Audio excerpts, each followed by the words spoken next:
Good morning.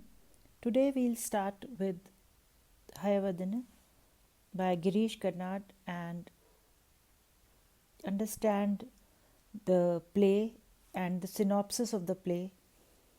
So the play opens with an invocation to the elephant-headed Lord Ganesh, the destroyer of obstacles who removes all hurdles and crowns all endeavors with success. Although he appears to the embodiment of incompleteness and imperfection, because he has an elephant head with a single tusk implanted on a disintended human belly, he is the lord and master of success and perfection. There is no dichotomy in his mind as there is in the other characters of the plays, says the Bhagavat, who plays the multiple roles of narrator, commentator, and participant in the play that unfolds before us. So, first characters are Devdutt and Kapil. Devdutt and Kapil are two young men living in Dharampura, ruled by King Dharamshila. Despite their disparate social and cultural backgrounds, the two are inseparable. That is, one mind, one heart, as the Bhagavat describes them. Devdutt, the son of the respected Brahman Vidyasagar, is slender and delicate. He is well versed in scriptures and is a poet and logician, while the rough and unsophisticated Kapil is the son of an ironsmith Lohita.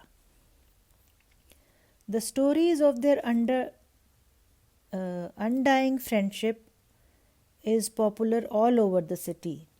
Devdutt is unrivaled in intelligence and is loved by all, while Kapil is dark, strongly built and plain to look at, but his unparalleled drive and daring in strength and physical skills are known to everyone.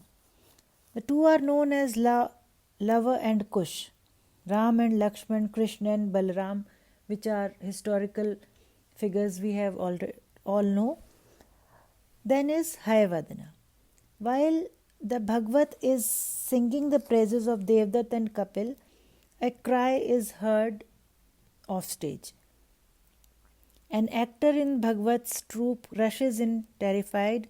He is breathless and panting.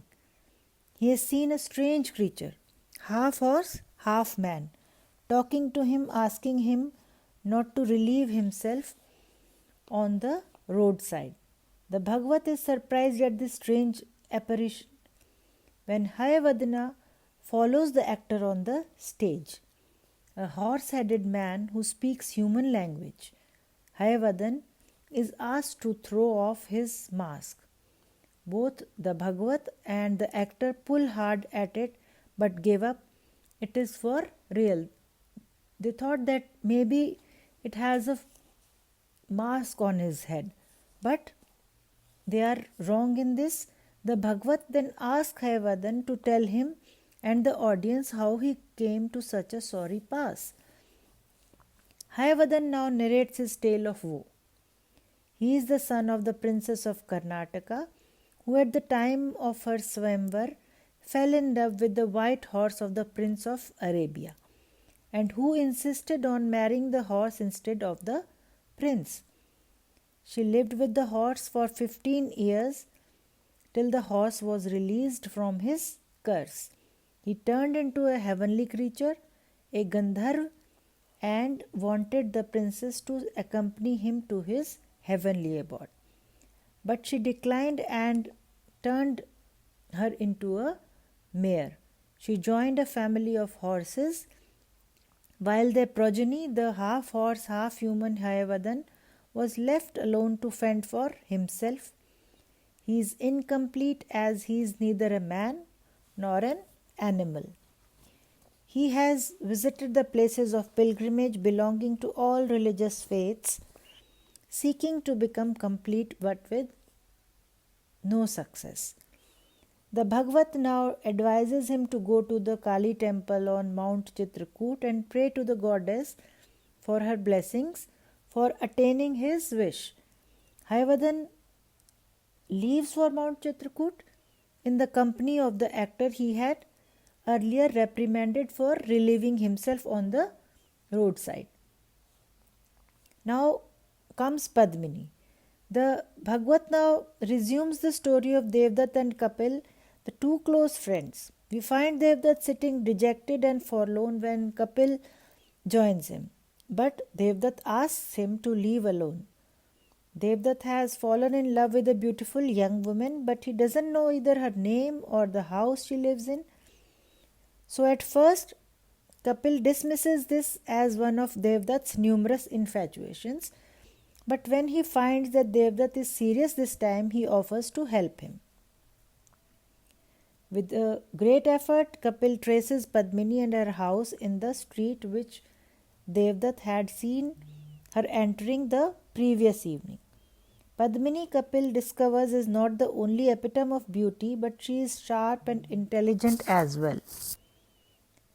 The simple Kapil instinctively realizes that this is not going to be an ideal union, for Padmini is independent and assertive while Devdutt is docile and very innocent. But as he has promised his friend, he persuades Padmini's family to the marriage between her and Devdutt. So the two are married, and Kapil keeps visiting them as a family friend who has brought them together. Padmini discovers that she is attracted to Kapil's strong body and sinewy muscles as Kapil looks dotingly at her. He is prepared to do her bidding and fulfill even her slightest wish, which he takes as a command. So next is the seeds of jealousy start coming in their friendship. This becomes clear when Padmini expresses a desire to visit Ujjain fair.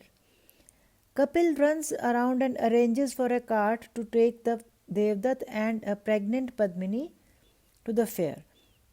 While Devdutt doesn't want Padmini to travel in her present condition and she gives in to his demand, she changes her mind when she sees Kapil's enthusiasm and his keenness to drive the couple there.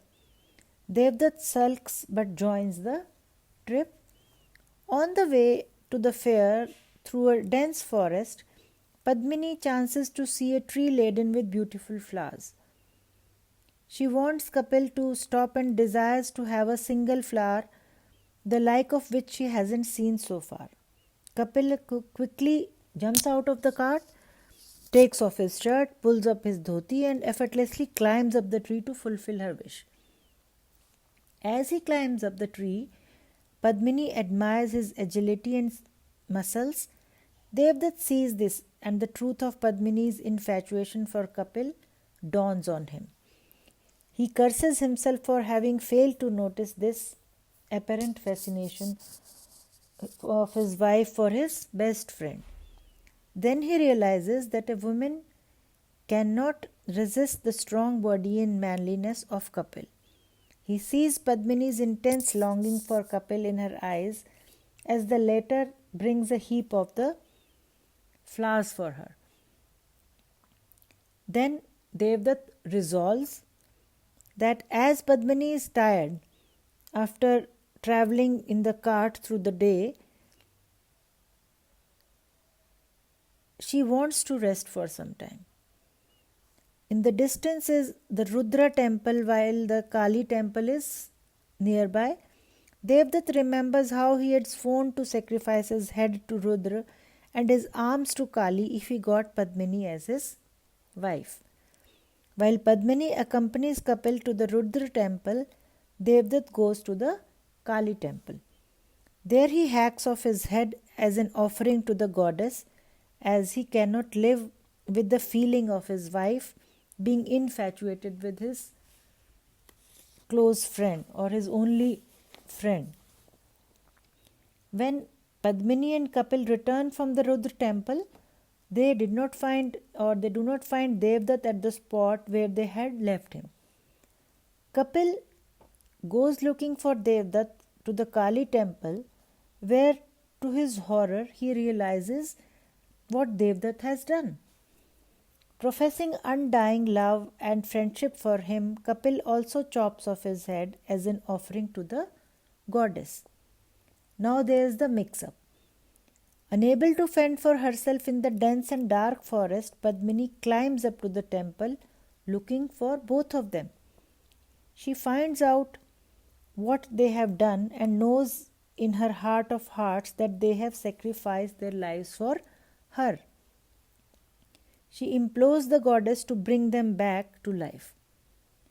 Indifferent and callous to her devotees, because not many people have been visiting her lately, as a result of which the temple is in ruins, the goddess asks Padmini to join both the heads to their bodies and press the sword to their necks so that both Devdutt and Kapil are alive again.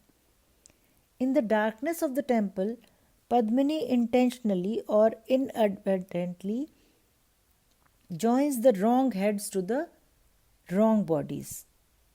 Means both Kapil received Devdutt's head while Devdutt received Kapil's head. She transposes Devdutt's heads on Kapil's body and Kapil's head on Devdutt's body.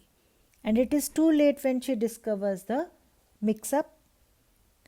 Devdutt and Kapil soon come back to life, but after the initial surprise of transposed heads, they all realize that this is perhaps they wanted. They celebrate their rebirth and there is some fun and frolic on the stage. We'll discuss or we'll talk about later part of the story in our next lecture. Thank you.